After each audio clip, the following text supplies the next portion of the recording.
नवी मुंबईतील seaweed sector 44A परिसरात रविवारी दुपारी घडलेल्या थरारक घटनेनं नागरिकांमध्ये खळबळ उडाली आहे। एका पादचाऱ्याच्या गळ्यातील सोन्याची चेन खेचून बाईकवरून आलेल्या चोरानं काही क्षणात पलायन केलं। हा संपूर्ण प्रकार सीसीटीव्ही कॅमेऱ्यात कैद झाला असून या घटनेमुळे परिसरात भीतीचं वातावरण निर्माण झालंय।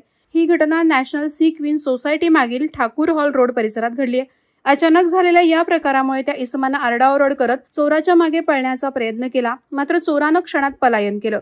आजूबाजूच्या नागरिकांनी आवाज ऐकून बाहेर धाव घेतली, पण तोपर्यंत आरोपी फरार झाला होता।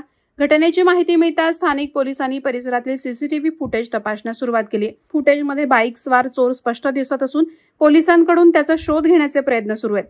दिवसाढवळ्या अशा प्रकारे चोरीची घटना घडल्याने सुरक्षा व्यवस्थेवर प्रश्नचिन्ह निर्माण झालंय। स्थानिक नागरिकांनी पोलिसांना गस्त वाढवण्याचे तसेच नागरिकांनी सावध राहण्याचं आवाहन केलं आहे। वादळवारा लाईव्हसाठी अमोल कांबळे, नवी मुंबई। नवी मुंबई व रायगड जिल्ह्यातील ताज्या बातम्या आणि घडामोडींसाठी सबस्क्राईब करा वादळवारा लाईव्ह चॅनल आणि दाबा बेल आयकॉन।